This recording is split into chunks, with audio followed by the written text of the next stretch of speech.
I want to tell you about the hardest time in my life, how it all started from such a wretched environment and spiraled out of control, to the point where I no longer had any control over not just my life, but my body.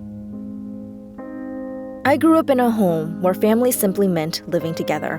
My mother was cold and didn't like affection, and my father would discipline us.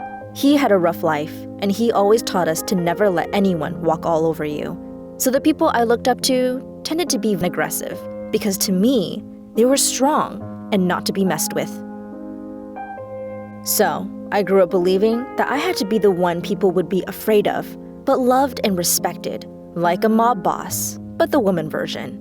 That way, no one bigger could ever hurt me again.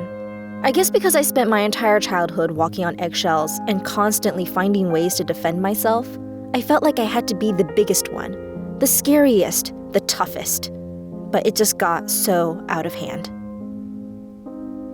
I was too scared of being nice because to me, that meant being vulnerable. I didn't feel that guilt, and it felt good to be mean.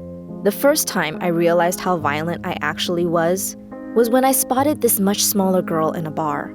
All she did was just bump into me, but I took it as the perfect opportunity to show how much bigger and better I was.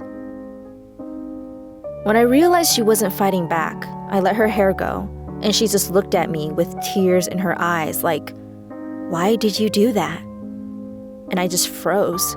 It dawned on me I was hurting someone weaker than me just to prove a point that no one had challenged for my own insecurities. Security kicked me out, and I stayed outside trying to calm down. I was racked with guilt.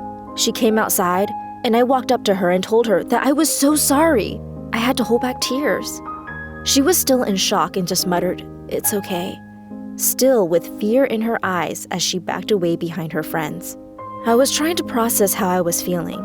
I thought that this is what I wanted.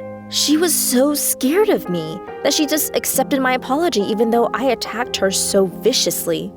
I hated it. It felt easier to be mean when people defended themselves. After that, I got into a relationship with a man who was narcissistic. He supplied to me, and so as an addict, I felt like I could never leave him.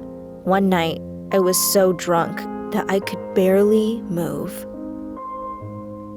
That night was something I'll never forget.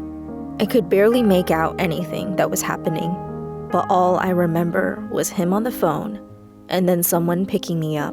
I was in and out of consciousness in the backseat of a car driving on some dirt road. These men that picked me up put me on a bed, and then they put money in my purse and had someone drive me home. I felt numb. I was devastated. I didn't have the will to live anymore. After that, my ex broke up with me. I cried and cried and cried. I didn't know what I would do without him. He had somehow made me believe that my life would be nothing without him, despite what he did to me. I really didn't think I could continue anymore. But one day, I got a call from a theater school in a city not too far away. I had expressed desire to attend it the year before, but I really thought I wasn't good enough. My father put in a word with the principal because they knew each other well, and he thought it would be a good time to leave where I am and never look back. So I did. It was scary at first, but over time, I realized that I can be exactly who I want to be and express myself with my art. Now I'm writing music, poetry, and performing for a theater company during the summer. And in the fall, I will be attending school for the second year, clean and sober. I met other artists, and I understood how being vulnerable with other people could be healing and beautiful. I thought my life was over, but it had actually just begun.